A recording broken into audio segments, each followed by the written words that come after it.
It used to take me 5 minutes to walk to my local pub and 45 minutes to walk home. The difference is staggering. Okay, shut up. I know. Brothers, sisters, comrades and friends, welcome to Bad Country. In my previous Delirium Tremens video from a few months back, I put in as much detail as I possibly could squeeze into that 45 minutes, documenting as much of my experience with delirium tremens and alcoholic hallucinations as I possibly could. But that long video, it still only represents a fraction of what I experienced. And from time to time, one of you will reach out to me on the back of that video and just ask me to talk more about that subject.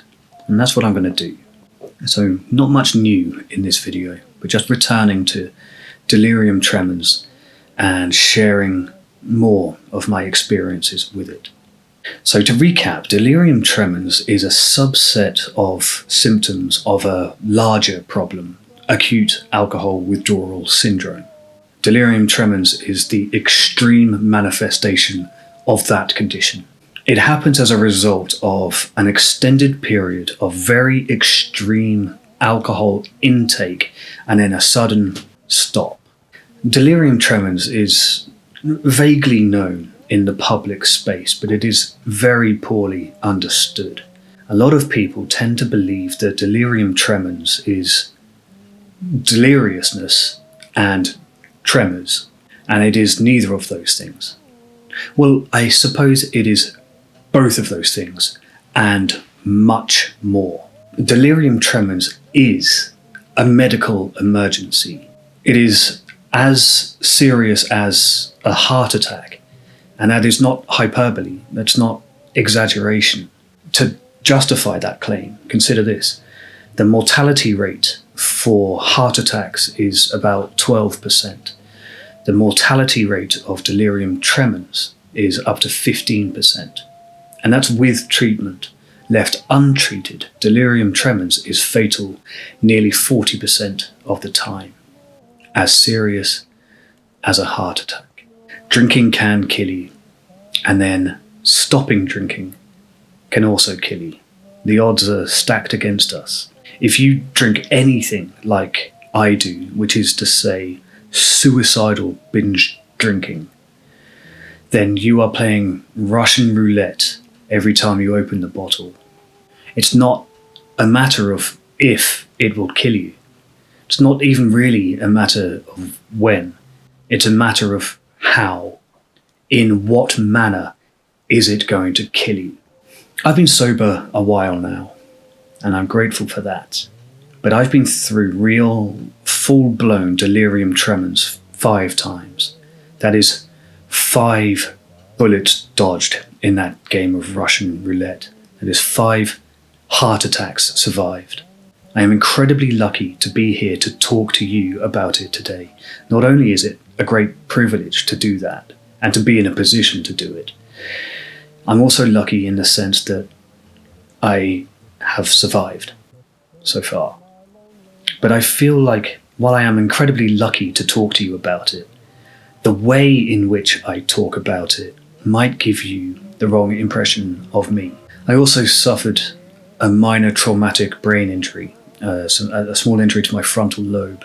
And the longer I do this, and the more of you who reach out behind the scenes to talk to me, the more convinced I become that there is a connection between repeated head trauma like concussions or brain injuries and the propensity to suffer much more serious withdrawal symptoms like delirium tremens, and especially hallucinations. So if you have an opinion on that, or if you have experience of it, for example, if you have been through delirium tremens and you also know that you have suffered head trauma, leave it in the comments. I'm very curious to see, or reach out to me privately. The links are in the description. I'd like to know if my intuition about this is right. Is there a connection? Anyway, as I was saying, I am lucky to talk to you. But the way that I talk, with the fancy camera and the occasionally nice lighting and that kind of thing, I think it might give the misleading impression that I really have my head screwed on. I don't. I think that the fact I know my way around a camera and I, to some degree, know my way around a sentence can give you the impression that I have all of this figured out, and I don't. At all. And I think it is useful occasionally to remind you and me what the consequences are if I were to find myself with a bottle of Stolichnaya or VAT 69 in my hand once again. It's worth reminding you and me what kind of alcoholic I am. So today, I'm going to tell you a story. Are you sitting comfortably? Let's just get on with it. 5.5 years ago, I was living in a very remote part of Cornwall in the southwest of England. Very lonely, windswept place. The village in which I was living, it didn't even have a pub. Do you know how rare it is for a small village in England not to have a pub? It was very, very isolated. And I had been sober, I'm not sure, about 6 months at that time. Looking back on it, this period of my life, the timeline is indistinct and there are overlapping events. I would fail a test on some of this, but I hope that doesn't damage your trust in me, that everything I am about to tell you is true. And I would add to that, everything I'm about to tell you is quite intense, quite emotionally raw. But this story contains the most painful memory I have of my entire drinking alcoholic journey. This period is my lowest point, but there is a moment in it that I'm going to share with you that I have never ever shared with anyone before. Not even my girlfriend knows about this. So when we get to that point, and I'll let you know before it happens, know that I've never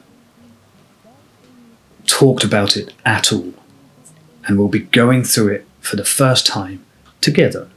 Okay, so I'd been sober for about 6 months, and at that time, I thought I had it all figured out, man. I thought I was bulletproof. I thought there was no challenge I could not face. Alcoholics call that the pink cloud. Everybody else just calls it arrogance, or naivety, I suppose. But that's where I was. Problem was that the image I had of myself was very different from the image that everybody else had of me. So in my head, I had this image of myself as relatively successful. I had cycled halfway around the world. I had survived hardship, brushes with death, jail. I had previously been an ultra-marathon runner, and I had been a martial arts instructor. Well, Krav Maga, but that still counts. And then I had written a book and had it published. And then I got sober too. Man, I thought I was hot shit. But everybody else saw a deeply traumatized young man who had not worked through the experiences. Someone who was recently sober and was too cocky. And they could all see it but me. And they saw this young man with a recently diagnosed brain injury and one pupil bigger than the other. It's called anisocoria as a result of the brain injury. It's evened out over the years, but it was much more noticeable back then. One pupil bigger than the other. And what's more, I was usually very high on a combination of powerful antidepressants and antipsychotics and anti-anxiety medication, you name it. I was never quite myself. And all of that medication, where I thought I had previously looked very strong and very fit, given my old lifestyle, I had suddenly gained a huge amount of weight. And I still haven't completely lost that now, even though I've been off the medication for a long time. I don't think I ever will lose that weight. But I had done nothing to work through any of that trauma. I just hadn't dealt with any of it. In fact, the only thing I had done was put down the bottle. I was technically sober, except I hadn't done any of the homework. I had one consultation with a therapist and one consultation with a neuropsychologist, and that was largely just to tick a box and to say to my parents, look, I've seen a psychologist, I've seen a therapist. But really, I hadn't even been to AA at that point. I just wasn't doing the work. So what I had done is set down the bottle, called myself sober, but really it was more of an armistice than a peace treaty. It was a ceasefire more than a lasting peace. So anyway, 5.5 years ago or so, I was invited to a series of serious job interviews in Berlin, off the back of some kind of creative, strategic work I had done freelance. And they had begun to size me up for a permanent position. And I was flown out and put up in a nice hotel and to meet the team in a kind of get to know you, are you a good culture fit kind of thing. So I packed a suitcase with my camera and a laptop and some smart suits and a book. I remember. That book was an important one to me at the time. It's called Lands of Lost Borders by Kate Harris. And that book is the account of a cycling journey that author took, Kate Harris, which is strikingly similar to my own. In fact, we even visit some of the same locations that most other people haven't heard of, like small towns through China and that kind of thing. And that book had become symbolic to me, a kind of sobriety talisman that protected me from alcohol. And I think we all have those in recovery in one way or another. We all have possessions to which we ascribe sober value, like almost supernaturally, almost superstitiously, like sober rabbit's feet. Tattoos for a lot of people, including me. I took that book everywhere. It reminded me of everything I'd been through, of everything I'd overcome, and everything I was capable of doing. It was all coded into that book, and it had a lot of significance for me. I was flown out to Berlin for a few days to meet the team, and through sheer force of will, through good old-fashioned grit and determination, and perhaps through the mystical, talismanic power of that book, I managed to stay sober. Unfortunately, I celebrated that great sober success by getting fucking drunk. It became my first major relapse, and I'm going to tell you about it today. Okay, so on the final evening of my time in Berlin, I had been told that I had got the job, and I said goodbye to my new team, and I left the office that day just floating on high. Just my self-esteem was colossal. If I had felt bulletproof before, I felt twice as powerful and confident afterwards. And on the way home from that office, I stopped in a small corner shop. It's called a Spatty in Berlin. And I bought 4 bottles of beer, a local beer. And I bought them to just revel in myself later that night in my hotel room. And like I said, I was bulletproof. I was untouchable. So I thought. And after all, it was only 4 beers, right? No one's even going to notice 4 beers, are they? I don't really know why I bought them. I think, as far as I was concerned, I had passed the test. I had passed the sobriety test. So these were gimmies. These were freebies. I had passed the test. And I thought that perhaps I could just drink them without consequence. But it's not like that for us, is it? But the truth is, I knew it was a mistake. I knew it was a mistake straight away. I knew it at the time. I remember getting back into my hotel room with those beers. And I was stood in front of a mirror on the wardrobe door. And I was still wearing my jacket. I hadn't even taken my jacket off yet, so I was in such a rush to celebrate myself.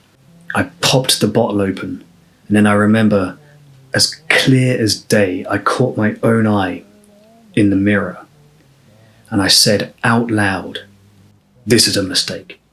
This is dangerous.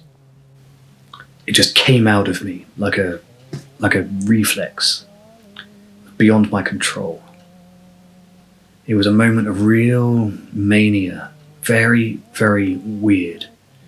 And I shrugged it off, that moment of weirdness, and I drank that bottle of beer in one, just to spite myself.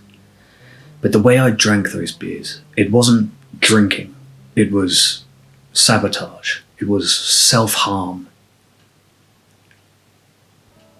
And within half an hour, I had gone back to that spatty, that little shop, and I bought a litre bottle of vodka. It happened so fast, man. 6 months of sobriety and suffering and hard work and dedication and commitment undone in 45 minutes. In no time at all, I had reverted from completely sober to the very worst of my drinking disorder. Blink of an eye, straight back to where I'd left off. And I was blitzed by the time I got to the airport, which I don't remember. Don't remember boarding. I don't remember the flight, except that I remember enjoying it, feeling buzzy, like I'd just got laid or something. And that's the problem. Relapses are tricky because they work briefly. The first time you drink in a relapse, it feels good. You grin in public and you enjoy interactions with strangers. You feel warm and outgoing and expansive. You exude warmth and openness for a little while. And that window, though, it's very narrow, and it gets narrower every relapse. And if you're anything like me, that relapse, that first drink, it's only good that one time. Immediately afterwards, you are back to the same shame and regret and self-loathing. Relapses are good briefly. So I hadn't finished that whole bottle of vodka in Berlin. In fact, I remember in the hotel room, I packed it into my suitcase as I put it in the suitcase as checked baggage. I put it in my checked luggage so that I could start drinking again immediately on the other side.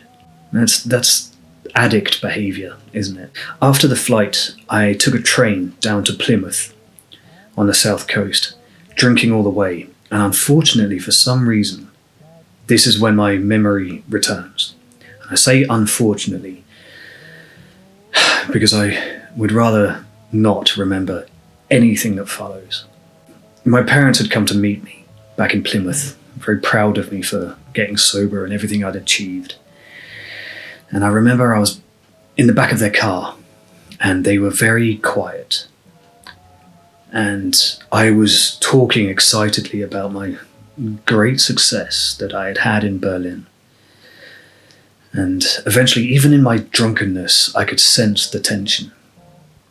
And I asked them, like, why can't you just be happy for me? Why can't you just be excited for me? And I remember my mother snapping, we would be happy for you if you weren't so drunk. And having been confronted on my bullshit in that manner, I did what all addicts do in that situation. I lashed out. I told them to go fuck themselves. And I made them pull over the car.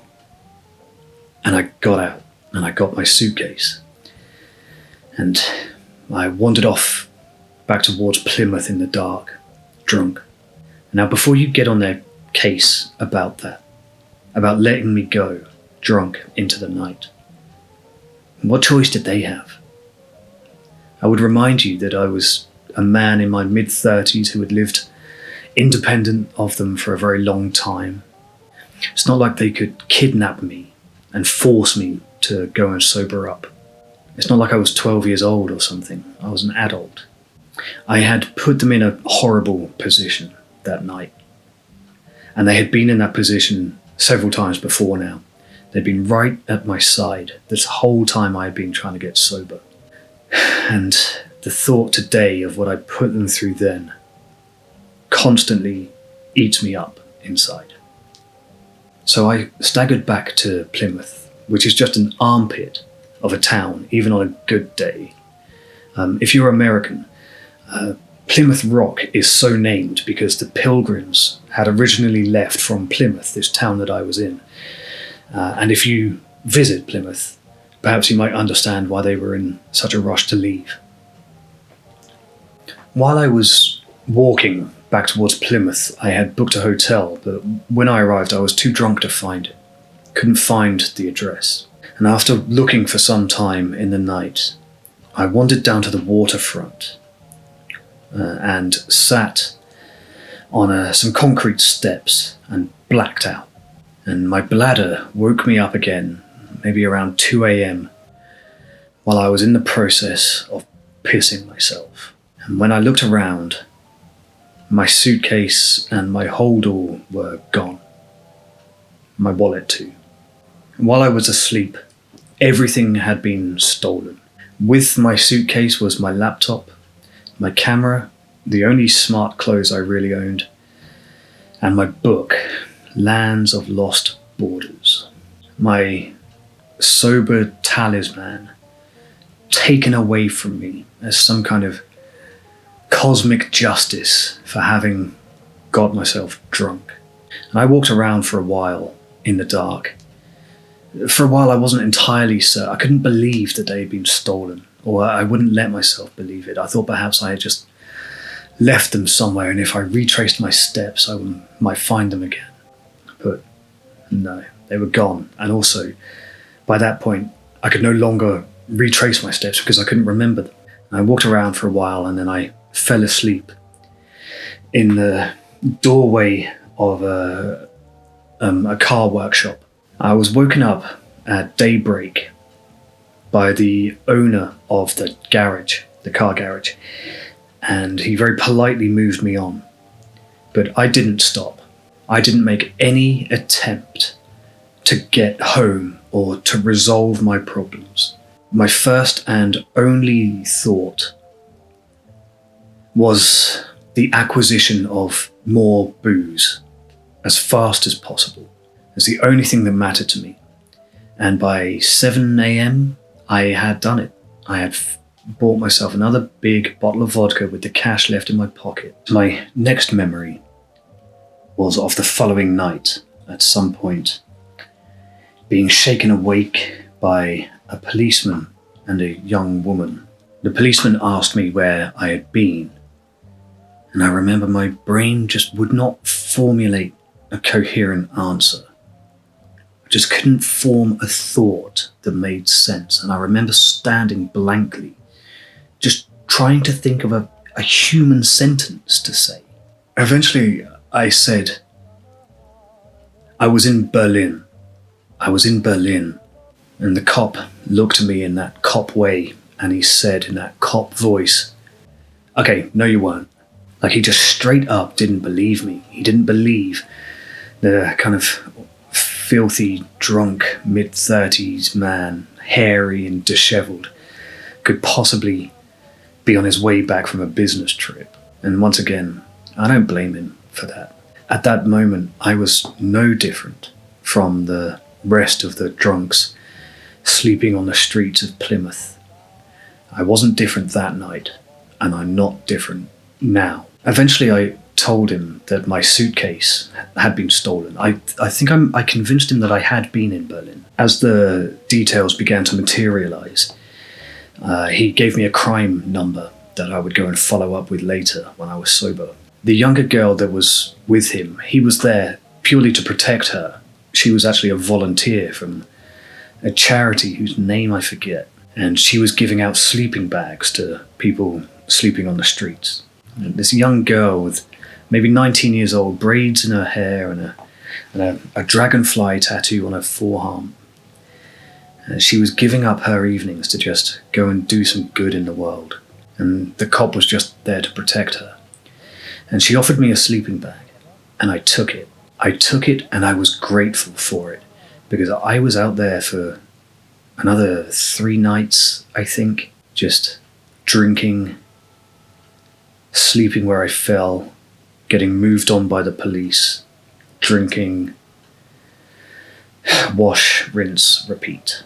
The day that my parents found me, because by this time I had been reported as a missing person, my name was on the radio, and that was the worst day of all. Okay, so we're now coming up to the very worst bit, the bit that I prefaced, the bit that I foreshadowed in the introduction, the most painful memory I have of my drinking journey, I think. And it's this. It was a Sunday morning, and by this point I had now run out of the cash remaining in my pockets, and I couldn't stave off the withdrawal now. I had drunk the night before, fallen asleep somewhere, and when I woke up, I hadn't had an alcoholic drink for, 6 hours or so, and I could feel the withdrawal already starting to take hold. No money for more alcohol.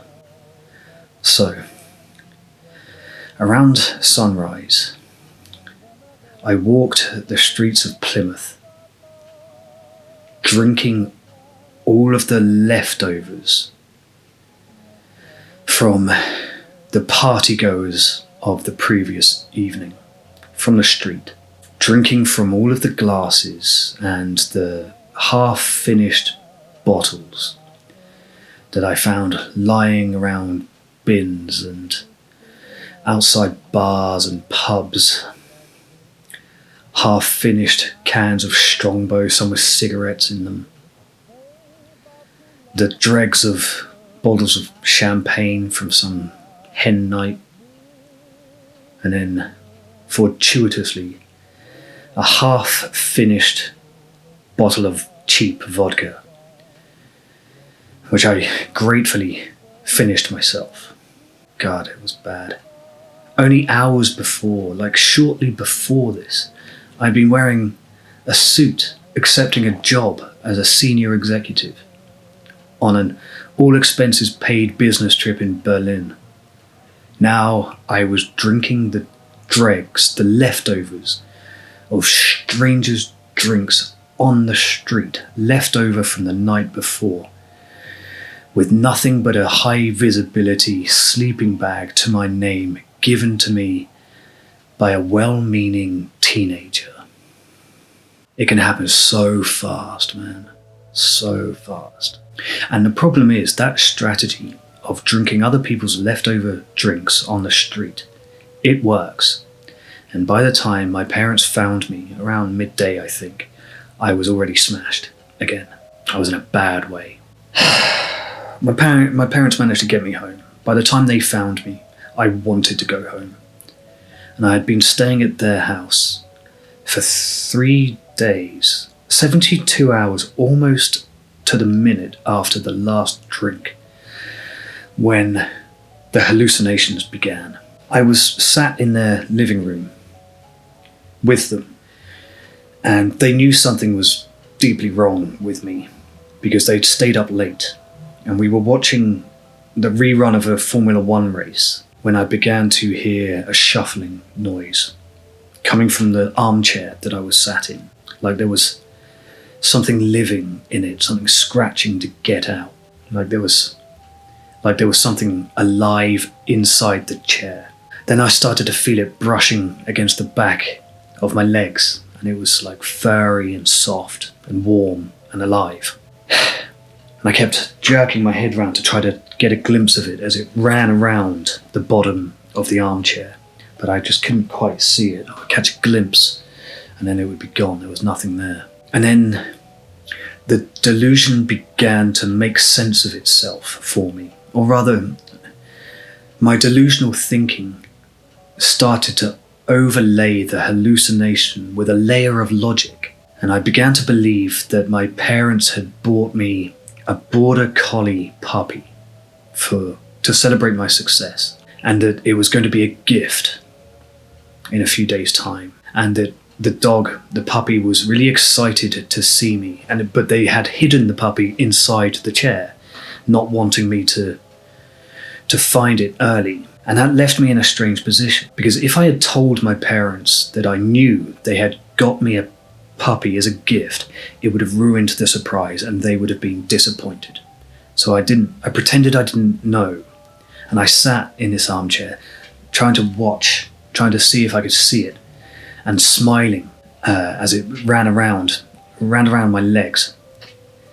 And I could hear it breathing, like panting and scratching, and it sounded happy and excited. The insipid thing about hallucinations like this, which makes them different from like acid trips or anything like that, is that there is the way that they justify themselves to you. You don't know it's a hallucination, but the hallucination knows it's a hallucination. So as well as presenting you with something that isn't there, it will also present you with the feeling that you know why it is there. It's so hard to describe. I can't make it make sense to you. It gives you something completely unbelievable, and then it makes you believe that you believe it. You can tell yourself that you're hallucinating, but that doesn't make it less real. In fact, you can know you're hallucinating, but it doesn't take the power from the hallucination. In fact, in my experience, the hallucination tends to evolve to find new ways to justify itself. And I'll explain that in a moment. But for now, the best way I can explain this feeling is to quote Dirk Delirium Dirk, or Scared Sober, as he was known. He talked about hallucinating that his daughter had died in his arms. And he said afterwards that even while he knew it was a hallucination and his daughter was fine, he still then understood what it is like to lose a child. And I think that is the best way to explain this. You can know it's not real, but it will still affect you as though it is real. So this dog that I was hallucinating, the hallucination had also given me a reason for it to exist, that it was a gift, and a reason for me not to talk about the hallucination, because it would have disappointed my parents not to be able to give me the gift as a surprise. In other words, the hallucination recognized that if I talked about it, its power would be lost. It would pop like a balloon. And therefore, it coded in a narrative that prevented me from talking about it. It's like a virus. Alcoholic hallucinations, they have a vested interest in their own survival, in their own justification. So I wasn't just dealing with the hallucination, I was also dealing with a delusional belief about the hallucination. And then I was dealing with not being able to talk about it because it would have disappointed my parents. I remember another instance around this same time. It may have been the same period of detox and withdrawal, where the word hallucination just disappeared from my vocabulary, and I was unable to tell people that I thought I was hallucinating because that word straight up didn't exist to me. And that's another way that the hallucination protects itself. And from there, man, wow, it just got so much worse so quickly. I mean, as delirium tremens hallucinations go, hallucinating a puppy, it's almost benign. They're not like that for very long. And you have to consider that while you're experiencing delirium tremens, you're still experiencing all of the other symptoms of acute alcohol withdrawal. That is the complete insomnia, the constant fear, certainty of impending death, the sweating, the tremors, all of it. You're still experiencing all of that, plus these wild and grotesque hallucinations. And that night, I had a series of particularly long and vivid visualizations, hallucinations. And a lot of the recent trauma I had experienced when these delirium tremens happened, like encountering the massive Central Asian cobra in a river while I was up to my chest in water, which nearly caused me to drown, and the getting robbed by the police in uniform, and the young woman who died in my hands as a result of a head injury in a car crash. All of these things were used to populate my hallucination. And the jail. The jail was a big feature of this hallucination. And I remember that the paintings, all of the paintings and photographs on the walls in my parents' house were just, instead of whatever they actually were, had just become writhing masses of snake nests, just wriggling and turning over on each other. And I remember hearing constant hissing at all times. And it's like directional. So it's not just like, and when I closed my eyes, I would feel them slithering over my face and body. And closing your eyes does nothing in delirium tremens. Nothing. It's like you can see through your eyelids. The delirium tremens doesn't need you to be able to see in order for you to experience these hallucinations. You are a passenger, and you will see what the hallucination wants you to see. And these hallucinations, although they are not real, you experience them as though they are real. And the trauma that they cause lasts. These things cause a deep imprint. So that night in my parents' house, while I was lying in bed, the front door was kicked open by Russian military police in this remote Cornish village. And I was cuffed and a black hood put over my head, and I was dragged out of the house and thrown in the back of a little van, exactly the same van that I was arrested in Kazakhstan. And they were shouting at me in Russian, and I remember being hit in the ribs with the butt of a rifle and the barrel put between my teeth. Like I could taste the metal, I could smell the gun oil. It's that real. From here, things are going to get very graphic, and I mean that. I mean gory. If you are of a sensitive disposition, go and do something else. But I want to record this stuff. Dirk Delirium was the only person I ever heard go into detail about the violence, the horrific imagery of these delirium tremens hallucinations. And to me, it was such a relief to hear somebody else had experienced this kind of thing. It made me feel less like a psychopath. And his account was so similar to mine that I think it might be useful to others to also hear mine. It's not unusual for you to see the things that you couldn't possibly imagine with your waking mind. And I'm going to give you a couple of examples now. So I was taken from the little van and I was walked into a prison, and the hood was removed. And I was stood in a corridor with like flaking paint, very, very poor, not abandoned, but very poorly looked after. And it was a wall on the left, and on the right was a series of barred cells, all the way down, like to infinity. And I'm looking all the way down with a wall on my left and just cells all the way to infinity on the right. And there was a strong smell of blood and ammonia. And each of these cells with its rusting bars, each one was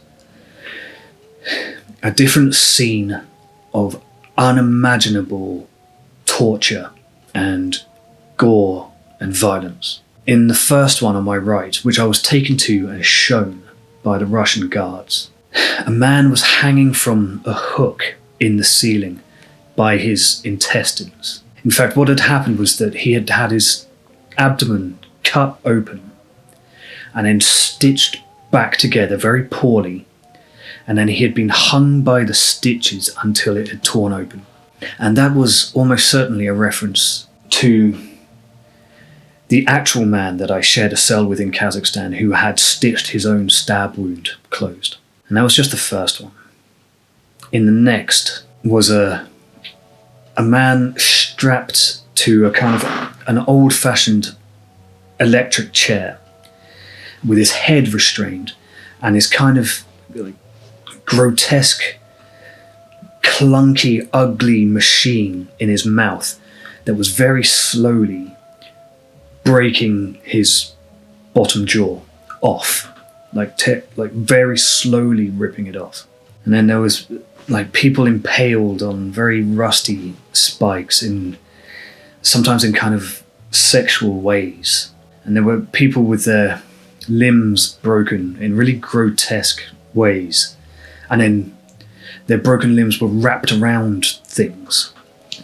If you're familiar with like the medieval torture and execution procedure of breaking on the wheel, I think that's where my subconscious was pulling it from. In that procedure, people have all of their bones smashed, and then they are tied and pulled and woven through the spokes of a cartwheel until they expire. And that's what I was seeing, except not just in cartwheels, but like in swastika shapes,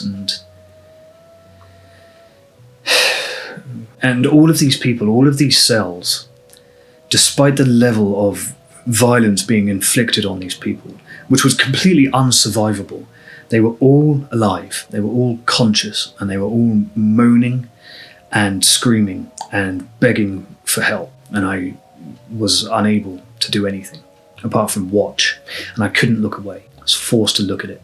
Even in the hallucination, I remember when I closed my eyes, I still saw it. So in the hallucination, I could still see through my eyelids. And it wasn't just physical torture. There was some deeply traumatizing psychological torture going on as well.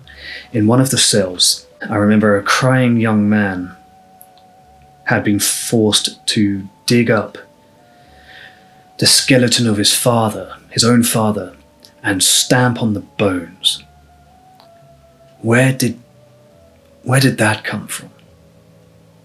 I saw it all in vivid detail, and I'm holding back here. And then it was my turn, and I was taken to this disgusting cell.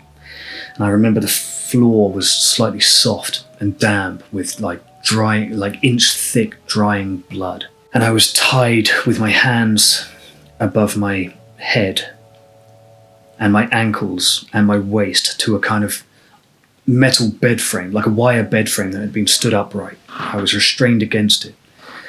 And there was a current, an electrical current being passed through it. And it was just enough to be blinding agony, but not enough to make me black out.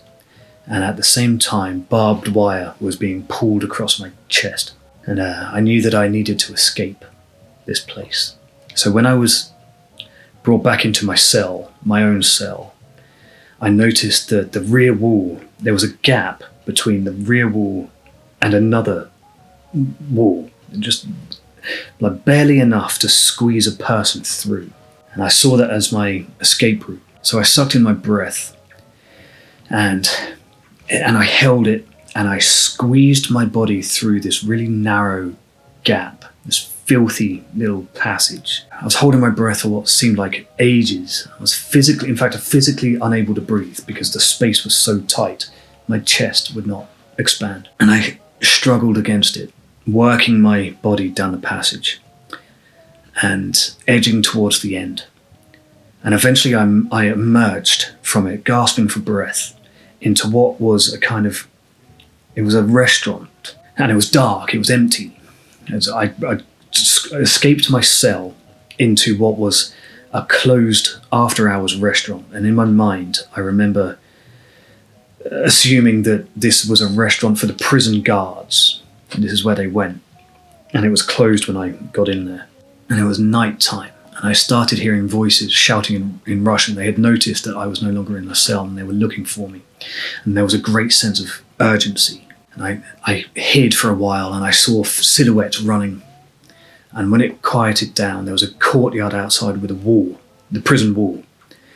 And when it was quiet, I darted across that courtyard and started scaling that prison wall. And the prison wall, it was like the real prison wall in Kazakhstan, which was not a nice, smooth, modern wall. It was kind of broken, and there was bricks sticking out and cobbles. And I was scratching at it, trying to get up. And as I was climbing it, I was hit by a searchlight. and a deep voice was shouting at me in Russian. And I turned and I blinked the light out of my eyes, and I saw that it was my father, and he was dressed in a full, high-ranking Russian military uniform, shouting at me in Russian. And as he was talking, the Russian began to change into English, and he was saying, "I'm from the embassy. I'm from the embassy." And it made me realize that he had been sent to the jail undercover, like in disguise as a Russian general, in order to get me out without having to send the army in or something. And as he talked more, it emerged that he wasn't saying, "I'm from the embassy." What he was actually saying was, "What are you doing? What are you doing?" And I looked around, and the prison was gone. And I was in my parents' garden, trying to scale their garden wall, covered in mud and blood and cuts and scratches and bruises. And my dad was standing at the edge of the garden holding a flashlight and wearing not a military uniform but a dressing gown, shining a torch at me. And he brought me inside, but the hallucination wasn't quite done with me yet. It adapted to the new situation. It evolved.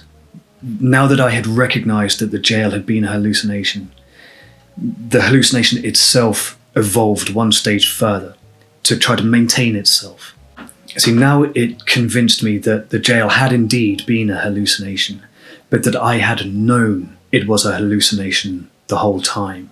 And in fact, I had been tricking the Kazakh police, the Russian police, military police, into believing it was real. So what the hallucination had done was re-justify itself. It re-entered my consciousness as me being the person in control of it, tricking the Kazakh prison guards. That's how crazy these things are. It's like nothing else. The way it just changes shape, the hallucination changes shape and tries new things to get you to believe it again. It's incredibly manipulative. I had begun to believe at that point, after some talking with my parents and stuff, they'd gone back to bed. I began to believe that the Russian military police and the prison guards were coming to the house to seek retribution for the trick that I had played on them, and that they were outside and they were armed. And I picked up the phone and I dialed 999, and I told the emergency operator on the other end that the house was under attack, that an armed mob was here to drag me away. At which point my dad snatched the phone out of my hand, and I think explained to the operator that I was delusional and hallucinating. And he hung up the phone. But that happened. I really did call the police. And because it's a quiet town in Cornwall with not much else to do, they sent the police. And the next memory I have is of a psych ward. These things will kill you. The hallucinations, if it's not, delirium tremens is dangerous. If it's not a heart attack or a stroke, it is from the places it will take you. Because I was outside when I was having this hallucination. When I was stuck between the two walls, I think that was the gap between my parents' house and their neighbour's house, which is genuinely only about 5 inches wide, or something like that. I was somewhere, and I can easily imagine in my delirious state, I can imagine myself getting stuck there and not making it out and not being found until the morning. The blood on the floor in the torture room, that was soil on the ground because I had no shoes on, and I could feel it, and my hallucination interpreted that as blood rather than mud. And the barbed wire on the chest. I think I had crawled under a barbed wire fence or something. And the wall, the prison wall, that was real. The hallucination was taking real stimulus in the real world and using it against me. And the psychological impact of all of this is also lasting. Because the experience of seeing the things that I saw, which I didn't really see them, but every mechanism in my body responded as though I did see them. And therefore, the trauma from that, from seeing that level of violence, that's real too. So after that episode had subsided, I went back to the location in Plymouth where my suitcase had been stolen. I'm not quite sure why I needed to go back there. Something was summoning me back. Something was pulling me there. I was gravitated towards it like I had unfinished business. And when I was back there, I was scouting around the area where I'd blacked out. And I found an area of undeveloped land that was fenced off with a wooden fence set away from the road. And there was a break in the fence. And I looked at it and I just knew that I had to go in there. So I climbed through this gap and I walked through the undergrowth. It was very overgrown in there. I looked down on the floor and I saw my suitcase open and empty. And that was the closure that I needed, apart from one thing. It wasn't quite empty. The people who had stolen it naturally had stolen the laptop and the camera and the expensive clothes. But they had no use for books. And the one thing that was remaining with that suitcase was Kate Harris's Lands of Lost Borders. That book that had been with me since I had tried to get sober and had become a symbol of my sobriety, had in some kind of divine benevolence been returned to me. And I've kept it ever since. And I'm not a very spiritual person, but to me, that felt like a message. Thank you for watching. I'll see you next time, and good luck out there.